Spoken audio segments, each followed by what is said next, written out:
Because here's the thing, is I mentioned some of you grew up in church. Just for fun, raise your hand if you grew up in church, okay? Maybe half the room. I didn't grow up in church. I grew up going to church every now and then. I remember going to church like on big days, like Easter. I was what do they call it, like a CEO Christian, Christmas and Easter only Christian.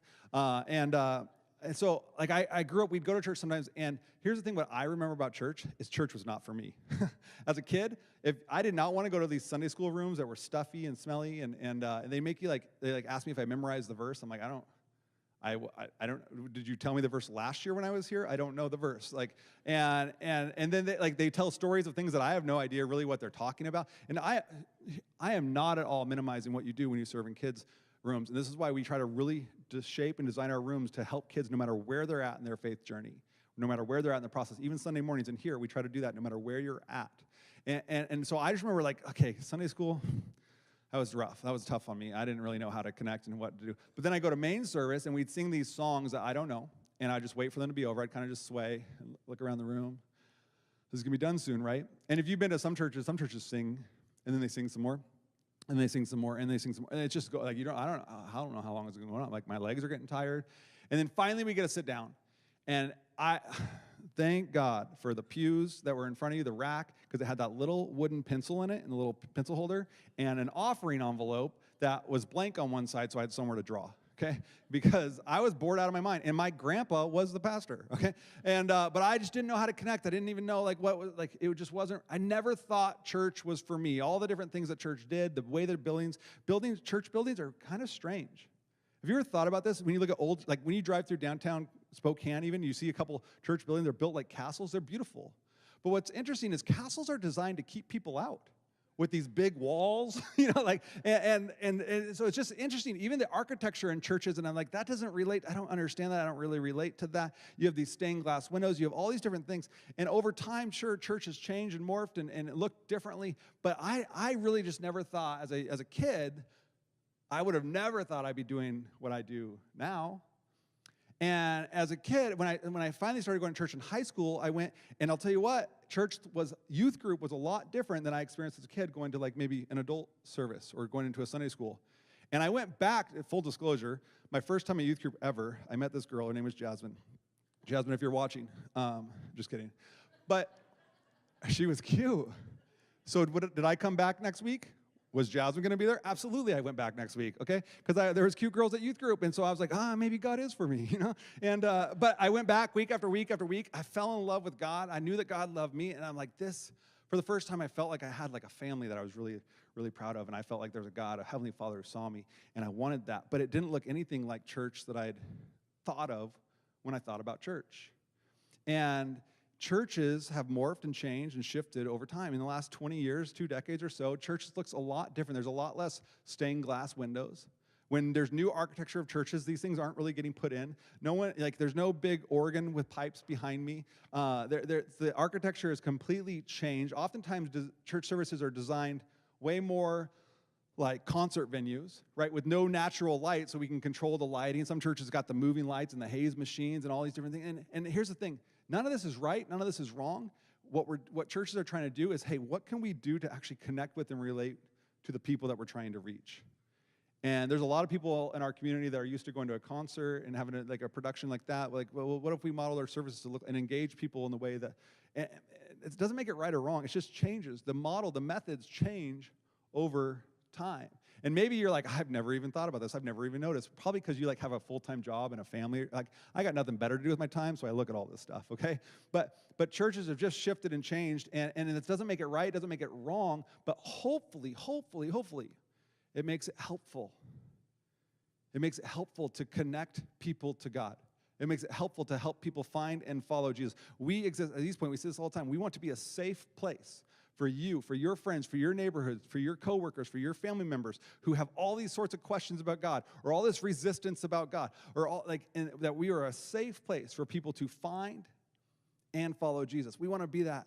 We want to be that all the time, whether we're gathered together here or we're spread out, scattered throughout the community. We want to be a safe place for people to find and follow Jesus. And what happens is you come to church nowadays on Sundays, and there's a lot less of these other things that you used to see. There's a lot less suits and ties. Sometimes people come up. I had a person come up to me, and they told me, they were like honest with me. They said, hey, you wear a backwards hat sometimes. I don't wear a forwards hat because it blocks the light, okay? That's for you.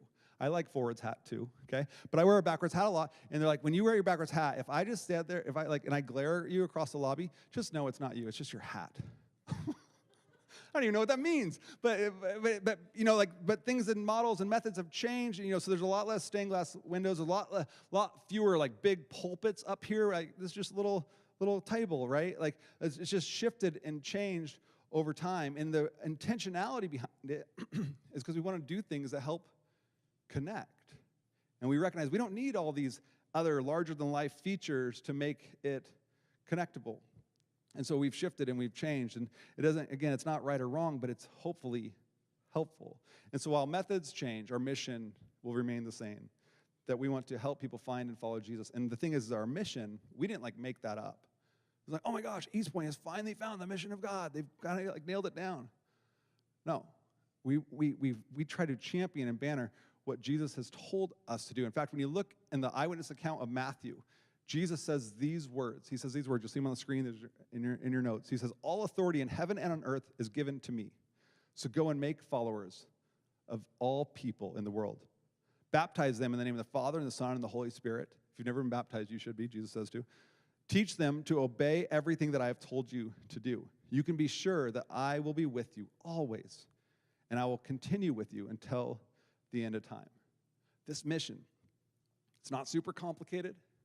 It's not super glamorous. It's not even super creative. It doesn't seem super strategic, but it is a mission. It is the mission that Jesus gave to his followers before he left them. It's the mission that Jesus left to his followers to go and to make more followers and to teach them to follow Jesus. And so with all these changes that have happened in the last few decades, what they're for is to try to hopefully remove barriers that people feel like they can't get to God. Remove the barriers, remove the hurdles, remove the hoops that people have to jump through in order for them to connect with the God that they are seeking and searching for. He wants us to remove these things that we often make us want to resist the things of God. And what happens, though, is if we're honest with ourselves, is we still find ourselves holding on to some things that often hold us back from accomplishing this mission. And because of that, people still today and throughout time people have had a tendency to resist God, to resist religion, to resist the church. And I recognize this so clearly anytime someone asks me, what do you do for a living? Right? Maybe I'm on a plane or next to somebody, and they say, hey, what do you do? And the moment that I say I'm a pastor, it changes. Oh my God, I'm so sorry, I don't normally cuss. I used to go to church when I was a kid. Oh, you're a pastor. Oh yeah, my grandma, she lives near a church, right? They try to relate to me somehow in some way, and it just changes everything. Why? Because at some point they've resisted church. Church is not for them. God's not for them. Religion's not for them. They've kind of just put up a wall between them and that. But I'm sorry, I swore, pastor. And it's like I'm Tony, and I happen to be a pastor. And for many people who maybe have that church experience, you grew up in church, you went to the Sunday schools, and you grew up with this Sunday school idea of God, and you became an adult, and what happens is your adult reality couldn't stand the test of your Sunday school view of God. And so at some point, in your effort to resist religion, you just resist God as well. And you throw them both out. And they must not be for me. And I don't need this. It's not relevant to my life. It's not for me. And you've walked away from not just religion, but you've walked away from God. It reminds me of a story of a guy who was deserted on an island. He was found, and when they rescued him, they realized that he had built 3 huts. And they said, what are these huts that you built? And he's like, well, that one's my house. I'm like, that's cool. You built the house. You got a shelter. Cool. Well, what's the next one? He's like, well, that one, that's my church. You built a church? That's so cool. What's the third one? He's like, oh yeah, that's the church I used to go to, right? At some point or another, we often find reasons to resist religion. And unfortunately, often what happens is we also resist God at the same time. And here's the thing. If you're here today and maybe you've found yourself in this spot before, kind of wondering, resisting, rejecting, or maybe you're watching online or a friend invited you and you have a tendency at some point, or you've gone through this, where you have a tendency to kind of hold at arm's distance God or religion or church, and you have some level of hesitation or resistance, here's what I hope that we discover together through this series that we're doing through September. Here's what I hope we discover is that most of the things that you resist about church, most of the things that you resist about the church should resist about itself. Most of the things, let me explain that. And listen, I hope you listen to this whole sermon today, because this is where we're going with it, is what can we do to help limit the barriers, to tear down the barriers that make people resist God, make people resist the church. Think about this from the perspective of a person who's not part of a church, who doesn't attend church, doesn't go to church, doesn't have the background, didn't grow up in it. What church is from their perspective often is something like this. The church is basically this community of people who follow this teaching of this man who was sent from God to explain God and to clear a path to God. So here's this man who is sent from God. He's got some teachings to help us understand God and to clear the pathway for us to get to God. If that's someone's view of church, there's not a lot to resist about that. There's not much to dislike about that, right? Like, you don't have to believe it all. You don't have to accept it, but there's not really a lot to dislike or to resist about it. And then you have this community of people who are when they're doing it well, they're doing their best to follow the teachings of this man that was sent from God. And his primary teaching that they're trying to follow, his primary teaching, his primary application, his guiding ethic is love. It's love. What's there to resist about that? To love God, to love others, to even love your enemies. There's nothing really to resist about this. The only thing really that people should resist when it comes to church is our loyalty to Jesus. It's our loyalty to Jesus. See, for the first 300 years, post Jesus' death and resurrection, what happened is the church got persecuted. People resisted, rejected, and even persecuted the church. Why? Because they said Jesus is Lord. They rose up as people, this movement, and said, Jesus is Lord. Well, in a time in world history, at a geographical place in the world where Rome was in charge, that was risky language. That was potentially a death sentence to proclaim that Jesus is Lord. Why? Because Caesar was already Lord. And when you're claiming that you have a king, when there's already a king, that doesn't play well. That doesn't play out well. And so that's why they were persecuted, because of their loyalty to Jesus. The reason in the first century, second century, people resisted the church was because of their loyalty to Jesus. And the thing is that even today, anyone who embraces the teachings of Jesus, just the teachings, you don't even have to believe all the stuff about his lordship or deity. You don't have to go there. But if you just embrace the things that he taught, here's the thing that I believe, is that it will make your life better. And it will make you better at navigating life. Because what Jesus taught was so revolutionary. I've never met someone and heard them say that the reason that they don't go to church, the reason that they don't belong to church is because Christians, they are just too loyal to Jesus. That's not people's comments. That's not people's resistance. That's not people's rejection point. Oh, if those Christians just they're just too loyal to Jesus and this teaching of love. They just do it too well. No, it's never about Jesus. The church has, their rejection often has zero to do with Jesus and everything to do with the things they've experienced, with the ways they were treated by other people who claim to follow this Jesus.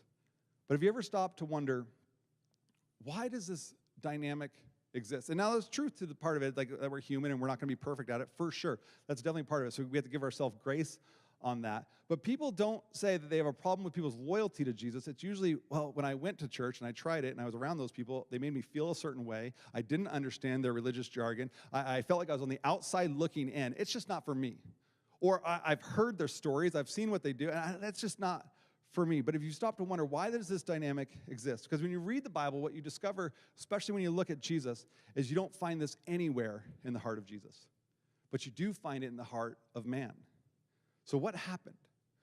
Why did the church become so easy to resist? And it's not because some of these new things that get added in, new ways of doing things. Let's do it in a room with no windows. It's not because of these new things. It's often actually the opposite. It's because of the old things that get added back in. These old things that we go back to and grab a hold of and we add them back then. To help you understand this, and really to set the context of what we're going to talk about in the next 4 weeks for this series, I want to introduce you to something that's called the temple model. Okay, this is when it's a great time to take out your notes and use this to follow along, fill in the blanks there. Some of you love to guess what the blanks are going to be ahead of time. Okay, see if you can get 100%. The temple model. The temple model represents all ancient religions and many of the religions that are even still part of our world today. This model, it goes all the way back to Egypt and Assyria and the Babylonians and the Persians and the Greeks and the Romans, and specifically in our context, what we're looking at, the Jewish temple system. But the temple model, it's existed in the ancient world, and we're going to see how it even still plays out today. But the temple model has always got these same 4 components.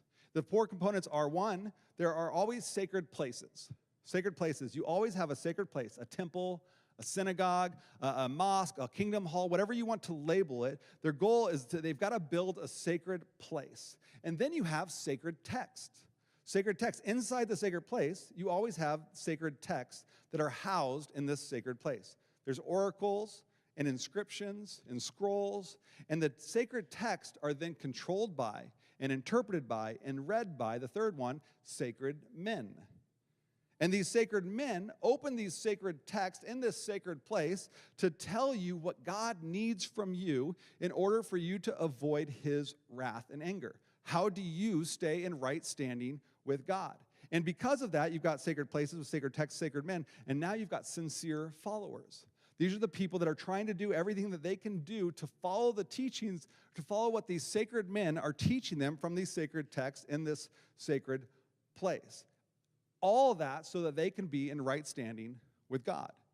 All that so they can make sure they're getting it right with God. And if you don't do what the sacred men tell you to do because they're inspired by the sacred text in the sacred place, then somehow God is going to judge you. In some cases, will even threaten you with hell. And so if you go to certain regions of the world, even today, specifically if you go to like a less developed, maybe a third world country, really poor area in the world today, sometimes the most powerful person in a little community is the witch doctor. It's a spiritual leader in the community. And the thing is, and when they have a sacred place, but they don't have to build walls around it, they just need a few well-placed skulls, and everybody knows where they're at and where to stay away from, right? And they can bless your life, they can cure you, and they can curse you. But they have authority, they have power in this community, often across the globe, even today, in smaller, poorer areas, corners of the world. But then you go into more developed countries of the world today, and so on the other side of the spectrum, we've got sacred places with sacred text and sacred men, and they then interpret these texts, and they teach you, and they ask you to do things at times, commit to certain things that ask you to do these horrendous acts in order to follow these sacred texts. And they're being taught by sacred men in these sacred places. But these horrendous acts that stand as an affront to God. But in their minds, they're just being consistent with these teachings that they're reading and how they interpret them and how they want to apply them into this world. So you've got sacred men interpreting these sacred texts in these sacred places, asking them to do horrible things at times. In so many ways, this temple model is still alive and well today. It so much so functions today. But the problem with this temple model is it creates this hierarchy where the sacred men have all the power, and the goal then becomes to protect their sacredness. The goal then becomes to protect the system that their sacredness has built. And when you are the sacred man with all the power, you do everything you can to protect that power rather than doing everything you can to help people meet Jesus. Because we got to protect our power. We got to protect what we built. We got to protect our institution. We got to protect our people. We got to, and rather than introduce people to Jesus. And you could say, well, isn't that what we do at East Point? Tony, don't we do that? We gather in a sacred place, and you open up some sacred text, and you tell us how to be right with God. And the truth is, at some ways, there's obviously some similarities. There's some ways this creeps in. And what I want to say to you today is while the temple model can trickle in and seep in different ways at different times, the arrival of Jesus that we talk about all the time here, the arrival of Jesus, particularly his death and resurrection, it has put an end to the temple model and introduced us to something entirely new. See, there's a temple model, and then there's a Jesus model. This is what we're going to look at, kind of contrast the two real quick. The Jesus model versus the temple model. The sacred places in the Jesus model, the sacred places are replaced by the sacredness of every person. The sacred places are replaced by the sacredness of every person. Jesus taught and he modeled that there isn't a sacred place that you have to go to, because the most sacred thing in the world is the person to your left and the person to your right. That the sacredness is found in every person. Jesus taught that when you are standing in the most holy place that you can imagine, the people in your life are far more sacred. That there is no dirt you can stand on or building that you can visit that's more sacred than the people that are around you. And so sacred places are replaced by sacred people. The second thing is that sacred texts are fulfilled by the teachings of Jesus. Sacred texts are fulfilled by the teachings of Jesus. When you read the sacred text letter by letter, and you go through and you comb through it, it's kind of easy to find certain loopholes so you can kind of cheat the system. So you can justify behavior or words or actions. Jesus came along and he actually took the text and he like one-upped it. Jesus came along and he said, hey, you've heard it said this, but I say this. He says, you want to create a loophole, you want to make the system work for you and help. No. Like, you think lust is a problem? Jesus actually says, when you commit lust, you commit adultery. If you hate someone, you might as well murder someone. He says, you love your friends? Cool. I want you to love your enemies. He says things like, when you get generosity out of obligation isn't generosity at all. He didn't simply do away with the sacred text. He elevated them to this point that they actually make a difference in our lives. And then the third thing is that sacred men are replaced by the person of Jesus. This is huge. In the temple model, the sacred men would make sacrifices on behalf of the people in order to appease the wrath of God. When Jesus died and he rose again, he intentionally became the final sacrifice in a system that he himself acknowledged did nothing to make us closer to God and only to serve to make us more insecure on where we stood with God. Do you see how absolutely revolutionary this message of Jesus really is? And so there's 4 things that Jesus did differently. Jesus introduced some new things, and these are in your notes here. One, the first thing is when Jesus lived, died, but didn't stay dead and rose again, and he came back and he gives us his mission.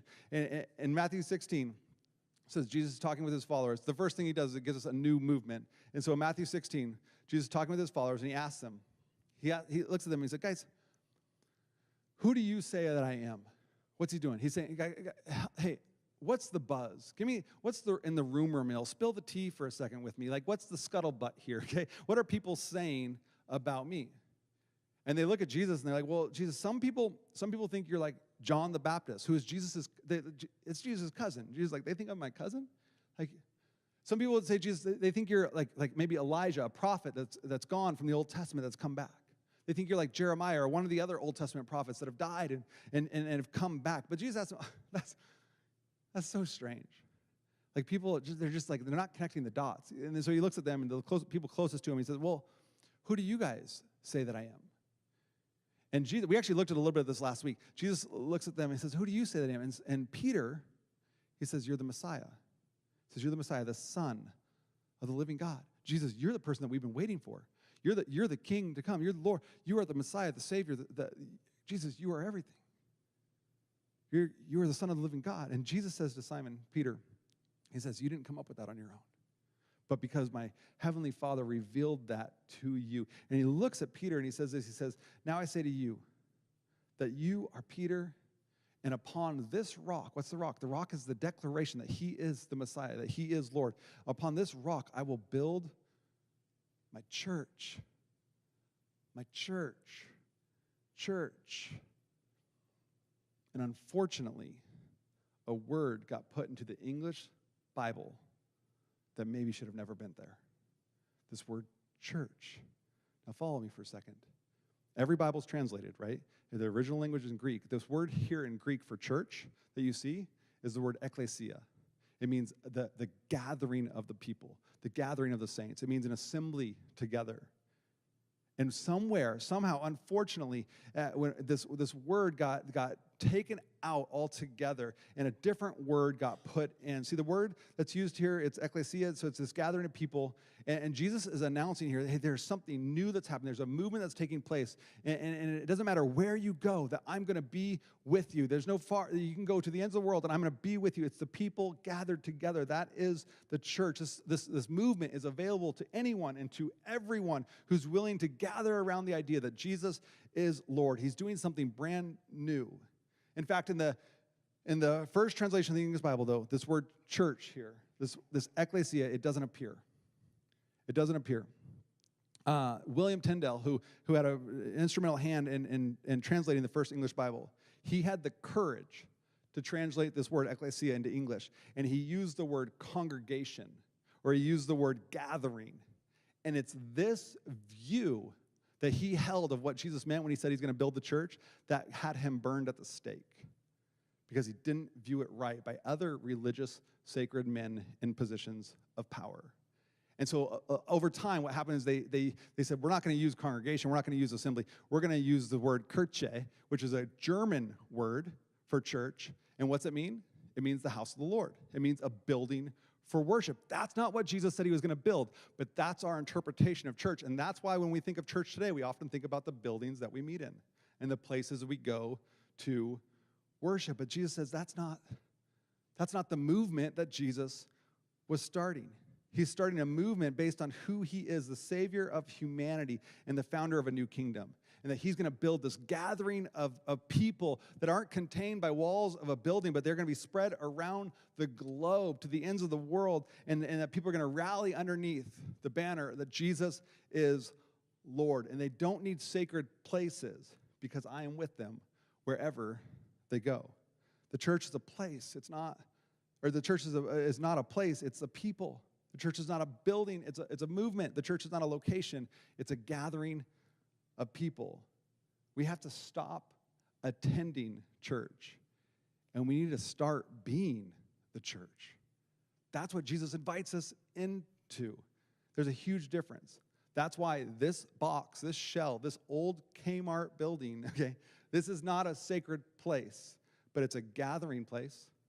It's a place where the church gathers together. So Jesus starts a new movement. Jesus also starts a new covenant. A new covenant. Listen to what Jesus said to his disciples when they're celebrating Passover. What's Passover? A lot of you probably don't know what Passover is. Let me explain it in a nutshell. Passover is like the most important festival the Jewish people celebrated. They're celebrating literally when their freedom from slavery in Egypt, when God kept his covenant with his people and led them out of slavery. So they're celebrating their most famous holiday, their most famous festival. This is like our 4th of July, and you do not mess with Passover. Just like on the 4th of July, you don't mess with an over-alcohol dude with fireworks and blowing stuff up for freedom, in America. And like you don't mess with the Passover. And yet Jesus, during the Passover, he had the audacity to say this. They're celebrating God keeping their covenant with them. And he says this. He says, this cup is the new covenant. We already have a covenant, Jesus. We don't need a new covenant. We already have it's a really important covenant, Jesus. No. Jesus says this cup is the new covenant between God and people, an agreement confirmed with my blood, which is poured out as a sacrifice for you. And they had no idea what he was talking about. We who have heard some of these stories before, we know what happens in later dates. That Jesus goes to the cross. They didn't have any idea. What's this blood, Jesus? What are you talking about? Okay, I remember some blood from the old Passover, but you talked about a new one. What is, Jesus, your blood's going to get poured out? They don't know what he's talking about until a few days.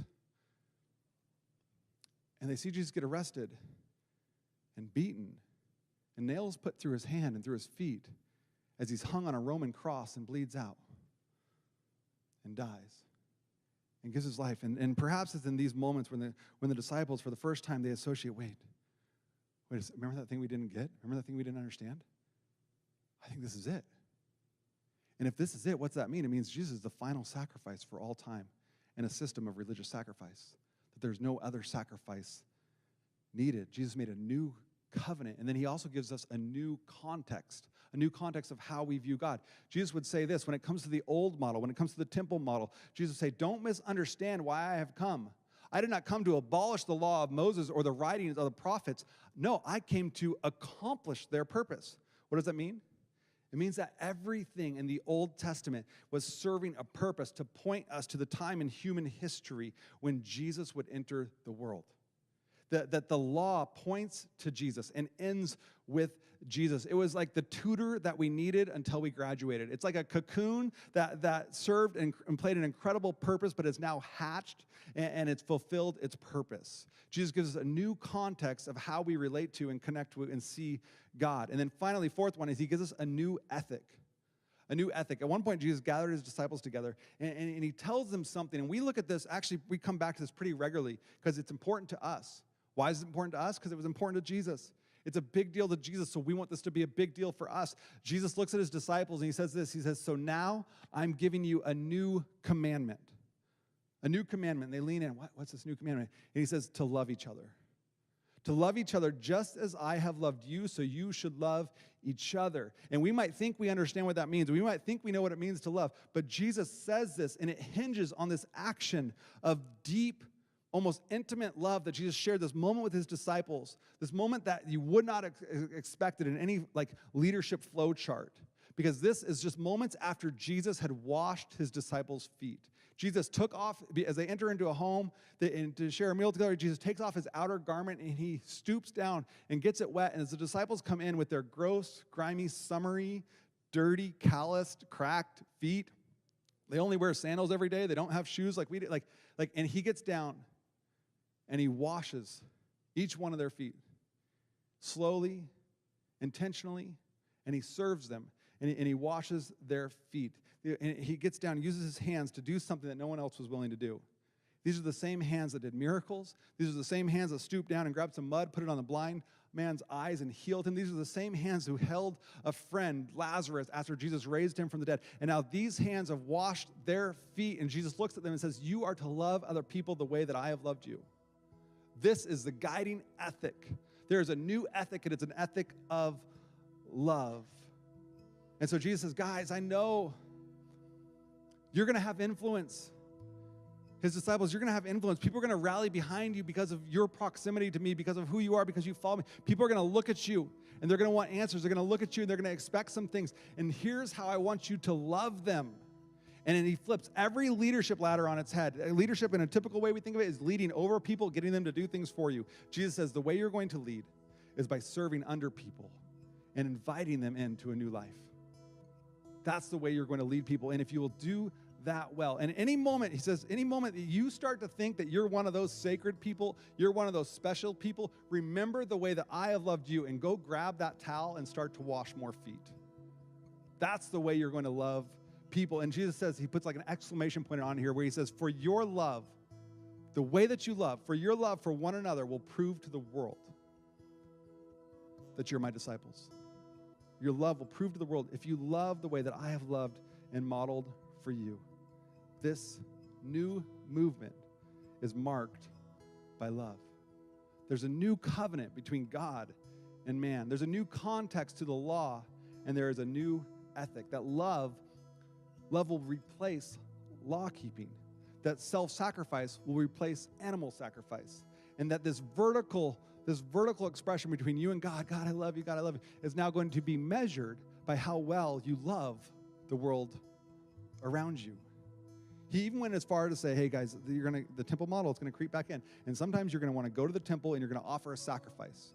And when you're walking there and you've got your sacrifice, you're thinking about, oh, God's going to really like this one. And you're thinking, and you're like, whenever you think about this, and then you realize, oh, I've got beef with somebody else. I've got a struggle, I've got a problem with somebody else. He says, I want you to leave your sacrifice at the altar. That is not the priority. But the person that you have a problem with is. And you need to go love them. And you need to go ask for forgiveness. You need to go make things right with them. The way that you love matters. It matters, and it's making a difference. See, following Jesus so many times, especially when you grow up in church and you got the Sunday school and you memorize verses, following Jesus is not about how much you know. But following Jesus is about how well you love. It's not about how much you know, but it's how well you love. And guess what? It is far less complicated to view it like that, but it is far more demanding. Because we can try to check all the boxes and know all the right stuff. But without love, Paul says it's like a clanging cymbal. We need to love. In the temple model, you can treat people however you want because you can find a loophole. You can justify it. You can say, well, it says to do this, and so I'm going to do that, and I'm going to treat people this way. You can hide behind like rituals and rules and try to protect those things. You can become arrogant, and you can just pass it off as leadership. You could get really greedy and pass it off as blessing. You can hide in the fine print. The arrival of Jesus introduced something entirely new. And I don't know what your previous church experience is. I don't know if you grew up in a church that just had to protect all the things that they built. Or you grew up in a church, or you've been part of a church, or you've been associated with a church that just had to protect its people, even when they did things that they needed to be held accountable for, but instead it was brushed under a rug and so we don't talk about that. I don't know if you grew up in a church that just had to protect a system, that they're religious, they're sacred spaces and places and people and the texts. And maybe in the mix of all of that, sometimes when we have a tendency to add these old things back in, we put up reasons and barriers for people to resist God, to resist a relationship with Jesus. And I'll tell you what, here at East Point, we're not going to get this right all the time. We're not going to be perfect at this, but this is our aim. This is our goal. We want to help people find and follow Jesus, not the church building. We want to help people find and follow Jesus for the rest of their life, for the rest of their days on this earth.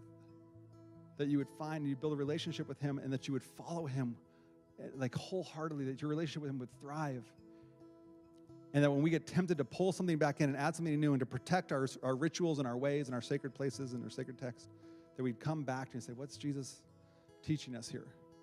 Where's Jesus leading us here? If you're here today or you're watching online and you've never made a decision, or if you feel like you've walked away from God and maybe you have good reason to because of what you experienced in the church, but you're here today, I want to invite you to be part of Jesus' family. Jesus is building a family, and he wants you in it. I know that I've chosen to follow Jesus because I've fallen in love with a God that's crazy about me and in love with me. And I want as many people as I can. I do what I do because I just want to help other people find and follow the same Jesus that I've found and that I've followed. And I haven't followed him perfect, but I've been doing it for a few decades now. And I don't ever want to look back.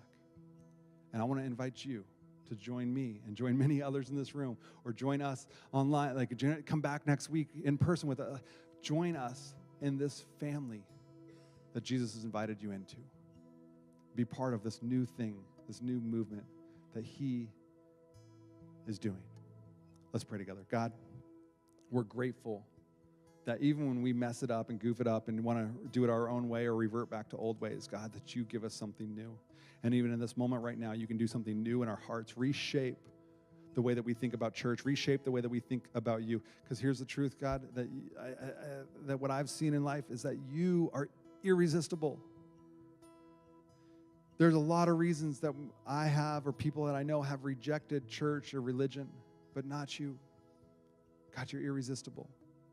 Help us to fall in love with you the way that you are in love with us, and that we choose you in these moments. In Jesus' name, amen.